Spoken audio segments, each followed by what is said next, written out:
మీ కాళ్ళు పట్టుకుని దండం పెట్టి చెప్తున్నా, లోకాన్ని సంఘంలోకి తీసుకురాకండి. లోకంలో ఉన్న ఫ్యాషన్లో, లోకంలో ఉన్న కల్చర్, లోకంలో ఉన్న పద్ధతులు జీవం కలిగిన దేవుని సంఘానికి తీసుకురాకండి.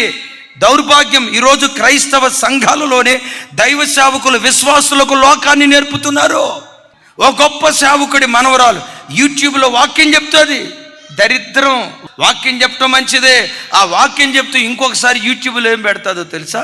ఐబ్రోస్ ఇంట్లోనే ఎట్లా కట్ చేసుకోవాలి, పౌడర్ ఎట్లా రాసుకోవాలి, ఇక్కడ అది రాసుకున్న తర్వాత కాస్త చెంపలు ఎర్రగా ఉండాలంటే ఏవి రాసుకోవాలి, ఈ మేకప్కి మెడలో ఆ గొలుసు ఏ మ్యాచ్, ఈ బ్లౌజ్కి మ్యాచింగ్గా దీని మీద ఏ చున్నీ వేయాలి, ఆ చున్నీకి మ్యాచింగ్గా కింద ఏ డ్రెస్ వేయాలి, ఎట్లా నడవాలి. నడిచేటప్పుడు కూడా నేను జడ్జి చేయట్లా.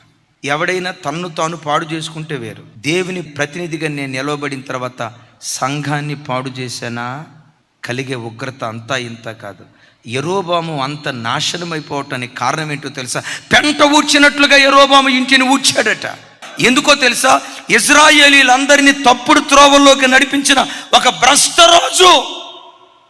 ఇలాంటి సేవకులను చూస్తే రేపు వీళ్ళకి ఎలాంటి గతి పడుతుందో భయం వేస్తుంది.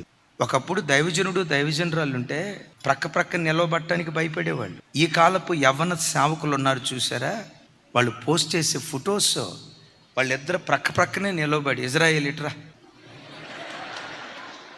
ఎవడు చూడాలరా నేను, ఇక చూడండి వాళ్ళిద్దరూ ఇక తతిమాయి అన్ని సోషల్ మీడియాలో వదులుతారు. వీళ్ళు బీచ్ల దగ్గర చేయబట్టుకున్న ఆయన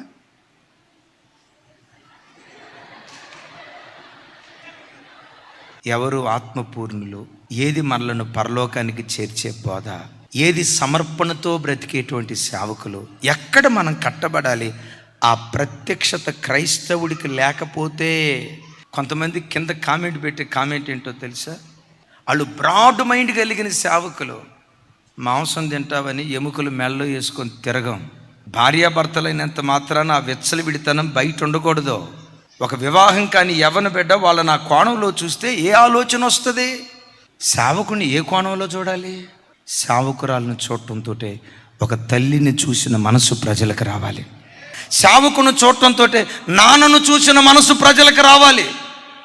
ఈరోజు క్రైస్తవ్యం దేవుని కంటే సుఖభోగాలను ఎక్కువ ప్రేమించి సుఖ సౌఖ్యాల వైపు వెళ్ళి క్రైస్తవ్యాన్ని ఓ తప్పుడు త్రోవకు తీసుకుని వెళ్తున్న పరిస్థితి లోకంలో జరుగుతుంది. అలాంటి దరిద్రపు సంతతి మీద క్రైస్తవ్యం తిరుగుబాటు చేయాలి, సంస్కరణ జరగాలి సంఘాల్లో.